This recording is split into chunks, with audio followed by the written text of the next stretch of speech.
Assalamualaikum warahmatullahi wabarakatuh. Pada video ini saya akan menjelaskan pembagian hukum atau penggolongan hukum menurut beberapa aspek, yaitu satu, aspek penggolongan hukum berdasarkan bentuknya. Bentuk hukum berdasarkan bentuknya dibagi menjadi dua, yaitu hukum tertulis dan hukum tidak tertulis.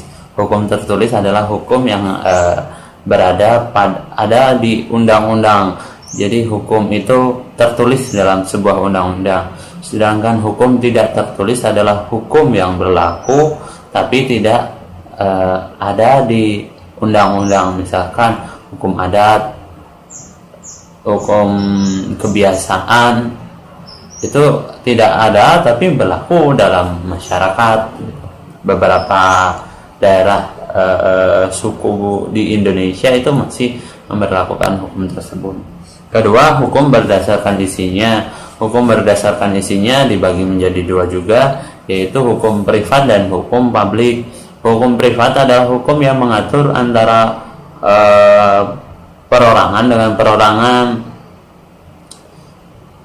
sedangkan hukum publik adalah hukum yang mengatur perorangan dengan negara atau dengan perangkat negara lain, gitu, antara negara dengan perangkat lain, atau lebih dikenalnya kalau hukum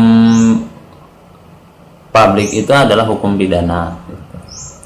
Kemudian hukum berdasarkan cara mempertahankannya ada hukum material dan hukum formil. Material dan formil maksudnya. Hukum material itu adalah hukum yang berdasarkan isi yang akan menentukan sebuah isi hukum itu apa aja, gitu ya. Sedangkan hukum formil adalah hukum yang bentuk hukum yang akan memberikan kesangsian tuh bentuk hukumnya apa, gitu. Bisa berupa undang-undang, bisa berupa peraturan pemerintah, bisa berupa peraturan daerah dan lain-lain. Kemudian hukum berdasarkan waktu berlakunya dibagi menjadi tiga, yaitu hukum yang dicita-citakan, hukum positif, dan hukum alam. Hukum yang dicita-citakan merupakan hukum yang keberadaannya masih menjadi angan-angan, harapan, dan cita-cita saja, belum ada realisasi. Sedangkan hukum positif adalah hukum yang saat ini sedang berlaku. Kemudian hukum alam adalah hukum yang berlaku tidak mengenal waktu dan tempat. Hukum berdasarkan sifatnya dibagi menjadi dua, yaitu memaksa dan mengatur. Ada kalanya hukum itu memaksa untuk tidak melakukan sesuatu hal ataupun memaksa harus melakukan sesuatu hal. Hukum juga mengatur untuk melakukan sesuatu hal dan juga meninggalkan sesuatu hal. Itu adalah hukum berdasarkan sifatnya. Kemudian hukum berdasarkan wilayah berlakunya dibagi menjadi dua, yaitu hukum tradisional dan hukum nasional. Hukum tradisional adalah hukum yang berlaku pada daerah-daerah tertentu, sedangkan hukum nasional adalah kumpulan dari hukum-hukum tradisional tersebut di dalam satu negara, yaitu hukum nasional berlakunya itu di seluruh nasional.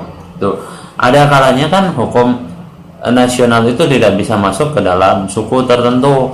Misalkan kayak contoh kemarin antara suku Madura dan suku Dayak, itu kan hukum nasional tidak bisa masuk, gitu.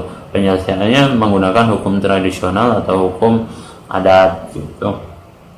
Kemudian hukum berdasarkan tingkatannya, ada hukum dasar dan hukum tertentu, ya. Maksudnya hukum dasar dan hukum khusus. Hukum dasar dan hukum khusus itu hukum yang paling mendasari, sedangkan hukum khusus itu hukum yang organik. Sedangkan untuk penerapannya ada abstrak dan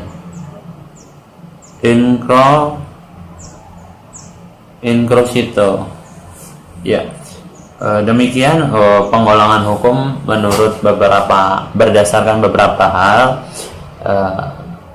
Demikianlah pada video ini. Assalamualaikum warahmatullahi wabarakatuh.